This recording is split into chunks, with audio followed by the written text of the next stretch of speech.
There's a man you know, not by name maybe, but by experience.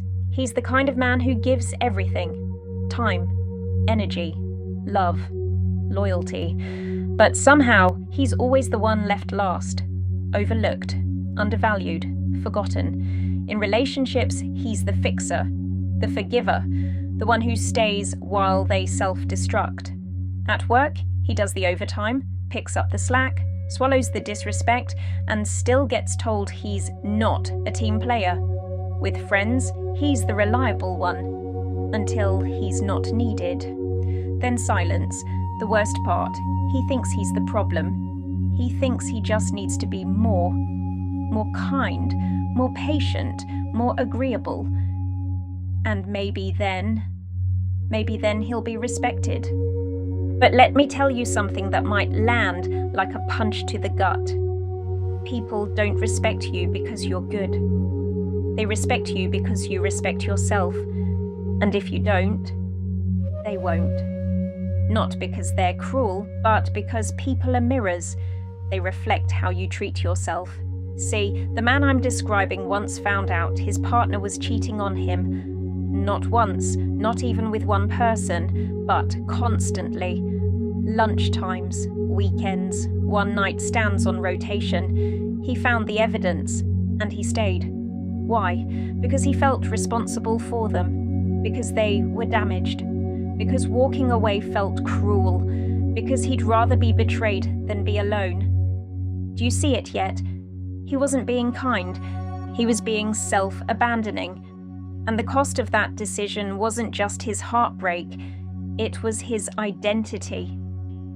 Every day he tolerated that treatment, he told the world, "This is what I'm worth." And the world listened. It believed him.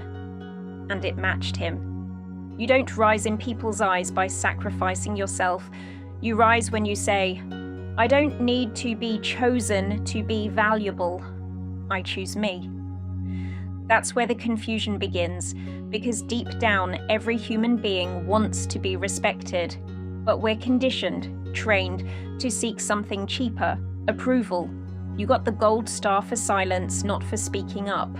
You got the hug for being easy, not for being honest. You got attention for performing, but rejection when you dared to be difficult. So you learned to prioritize likability, to smile while being walked over, to nod when you wanted to scream, to agree when your gut twisted into knots. You thought, if I'm good enough, they'll respect me. But respect doesn't come from how good you are. It comes from how true you are, especially when truth costs you connection. But here's the trap. When you start to change, when you finally say no, when you show boundaries, the people who benefited from your compliance will get angry. They'll say you've changed, that you're selfish, that you've got an attitude. And that moment right there, that is the test. Because they were never respecting you, they were consuming you. And when you stop being consumable, you find out who sees you as a person and who only saw you as a function. See the man from earlier? He didn't tolerate that betrayal because he liked it. He tolerated it because he was trained to. Trained to protect other people's chaos. Trained to take the blame. Trained to think loyalty meant staying even when it hurt. But self-respect is not staying. Self-respect is knowing you can go. You've been conditioned to believe that your discomfort is noble, that sacrifice makes you holy, that giving up your needs is what makes you lovable. But what if it's the opposite? What if every time you say no to disrespect, every time you honor your limits, you become more powerful, more magnetic, more alive? You've been taught to dim yourself to keep others comfortable. But you were never born to be a lampshade. It doesn't hurt all at once. That's the trick. Self-disrespect doesn't scream. It seeps, it whispers. It erodes you quietly, like water wearing stone. You start by ignoring that offhand comment, then you downplay the humiliation. You let the silence stretch after being overlooked. You tell yourself it's not a big deal, that you're strong, that they didn't mean it, that you'll rise above. But every time you do that, you chip away at your own reflection, and what stares back gets smaller, less certain, more ghost than man. Until one day you realize you don't speak up anymore because you've forgotten how. You don't walk away because you've trained your legs to stay. You don't even know what your boundaries are because you've rehearsed being boundaryless so well. That's the cost. It's not just external, it's internal. It's the anxious chest at 2 a.m., the resentment that leaks into your voice, the bitterness that sours your laughter, the slow, suffocating death of your own inner compass. You start to envy people who have standards. You call them arrogant, difficult, too much. But secretly, you wish you had their fire. And here's the worst part. The longer you betray yourself, the more you teach others to do the same. You train your partner to stop listening. You train your boss to take advantage. You train your children to shrink because they're watching how you disappear. This isn't just about how others treat you. It's about how you model what it means to exist. Are you showing the world how to use you or how to value you? Because if you keep giving up pieces of yourself just to keep the peace, you'll end up a shadow in your own life. A man with no edge, no voice, no spine. And eventually, the people you've bent over backwards for will walk right past you towards someone who didn't. There was a man named Tom. Not weak, not stupid, not a doormat. At least, that's what he told himself. Tom worked in operations for a mid-sized tech firm. He was sharp, consistent, the kind of guy who made everything run smooth behind the scenes. He knew the company inside out. Deadlines, dependencies, risks, solutions. But when credit was given, it always went to someone louder. His manager, James, once took a slide deck Tom spent 3 weekends building and presented it as his own. Tom said nothing. He told himself it wasn't worth the fallout, that people would know. They didn't. They applauded James, gave him a bonus, promoted him 2 months later. Tom was the guy everyone relied on, but no one respected. He stayed late, picked up the missed pieces, smiled through the passive-aggressive jabs in meetings. Even when a junior colleague snapped at him in front of a client, Tom took the blame. Why? Because being confrontational made him feel sick. Because being liked felt safer than being right. But the cracks showed elsewhere. His relationship was strained. His partner said he had no edge. She said, "I don't know what you stand for anymore." And she was right. He didn't. Because standing for something means you might lose people. And Tom didn't know who he was without approval.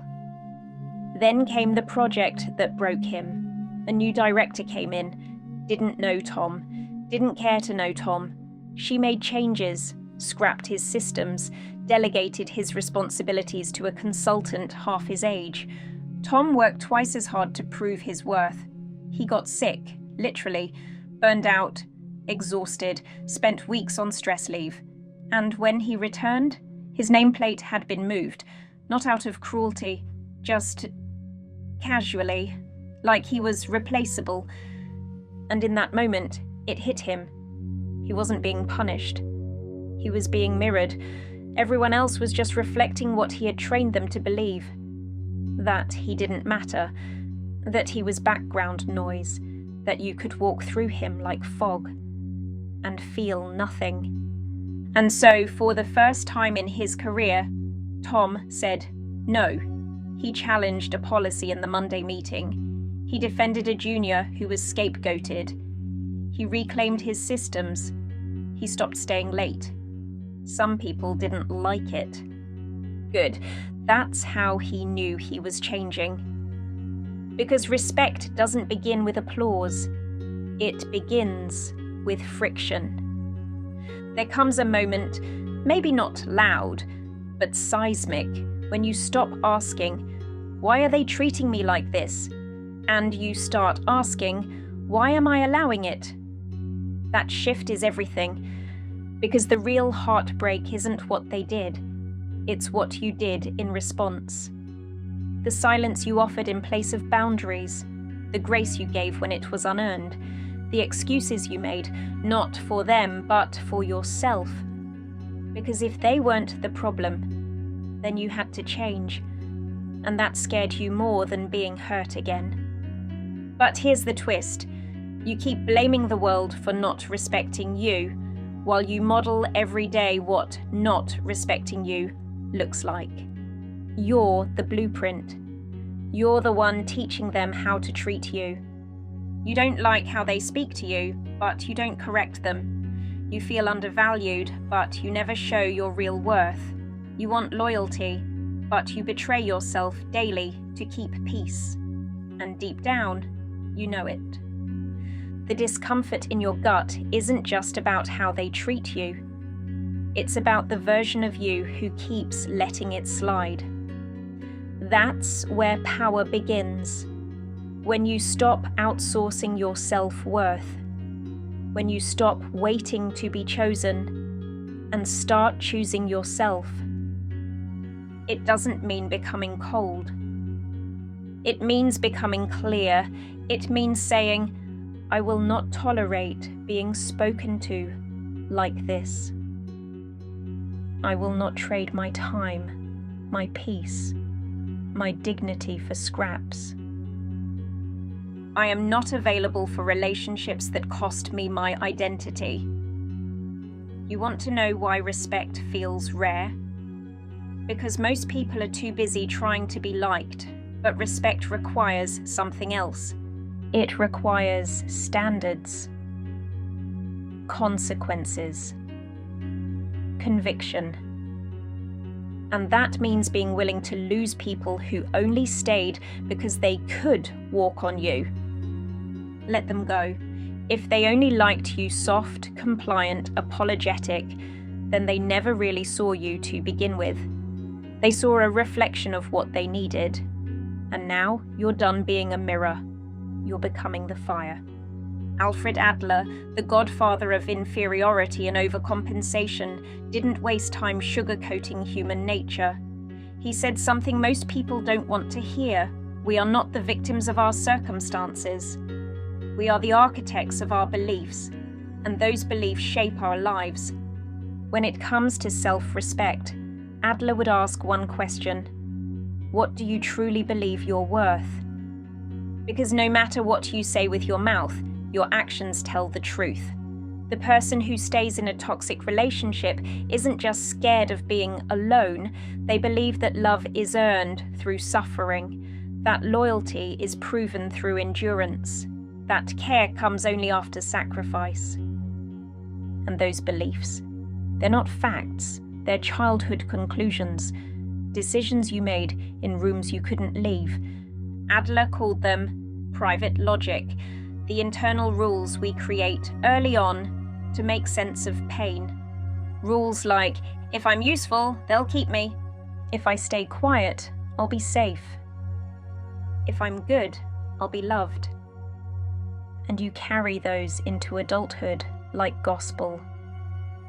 You think people don't respect you because they're bad. But Adler would say, they're just responding to your life script, to the signals you send, to the lines you've rehearsed 1,000 times in your head that say, I'm not enough unless I earn it. I'll tolerate this, just don't leave. I'll stay silent, just don't hurt me. This is the core of Adlerian therapy, identifying the mistaken beliefs that quietly dictate your reality. Because here's the kicker, The world will treat you like you treat yourself, not as a punishment, as a reflection. So if you don't respect yourself, if your standards are negotiable, if your worth is up for debate, if you treat your own needs like inconveniences, others will follow your lead. But Adler didn't stop at diagnosis. He believed in courage, in rewriting your script. He said that real maturity comes when you stop waiting to be rescued and you start becoming your own authority. You don't need to be liked. You don't need to be saved. You need to decide, from today, I will act like someone who is worth respecting. Because belief is powerful, but behavior makes it visible. You don't need a speech. You don't need a scene. You don't even need anyone to agree with you. You just need to decide that your time, energy, and presence are not cheap, and then act like it. So what does that look like? It looks like speaking slower, not rushing to fill silences like an apology. It looks like saying no, once, clearly, without over-explaining or softening the blow. It looks like walking away the first time someone crosses a line, not the fifth. It's leaving the unread message unread. It's showing up 5 minutes early and walking out the door if the other person is late with no explanation. It's unfollowing anyone who drains you. It's stopping the sentence midway when you realize you're justifying your own existence. It's acting like a man who knows that respect isn't something you beg for. It's something you embody. In the workplace, it means knowing your value before the appraisal. It's setting boundaries around your hours and not calling them boundaries, just facts. It's saying, I don't do well when expectations are unclear. What's the priority here? And watching how people suddenly find their professionalism when yours shows up first. In relationships, it means not auditioning, not chasing, not bending yourself into a softer version just to feel accepted. It means telling the truth, even if your voice shakes, saying, that doesn't work for me, and not following it with, but it's okay. It means never again using empathy as a leash to keep you tied to disrespect. And in your own mind, it means killing the voice that says you have to earn love, that says discomfort means danger, that says you have to prove you're good enough. You are not good enough for them. You are good enough for yourself. And when you start acting like it, the world rearranges. People step up, or they step out. Either way, you win, because your self-respect doesn't change them. It reveals who they've been all along, and it reminds you who you were before the world trained you to shrink. Respect isn't loud. It doesn't boast. It doesn't demand attention. It's a presence, a frequency, a quiet gravity that says, I know who I am, even if you don't. The man who respects himself doesn't chase status. He doesn't beg for love. He doesn't bargain with his soul just to feel included. He has lines you cannot cross. Not because he's angry, but because he knows what he carries. He is not for everyone, and he's fine with that. He doesn't show his worth with noise. He shows it by leaving when he's not valued, by staying with himself when no one else will, by choosing peace, not comfort, by choosing truth, even when it costs him connection. This is not arrogance, it's alignment. You are not here to earn your place. You are here to remember it. You were not born to be polite at the expense of your power. You were born to be whole, rooted, unapologetically loyal to yourself. and when you become that man. Not perform it, not pretend it, but become it. Everything changes. The people who took advantage drift away. The chaos that used to find you doesn't. The noise quiets. The games stop, because self-respect doesn't just alter your choices, it alters your reality. The world will rise or fall to meet the standard you set for yourself. So if they keep treating you like you're forgettable, check the script you're handing them and rewrite it right now. Not tomorrow. Not when they hurt you again. Now, because this isn't just about how they see you. It's about how you decide to live. And you weren't made to beg for respect. You were made to walk into a room and remind people that they never had the power to define you in the first place.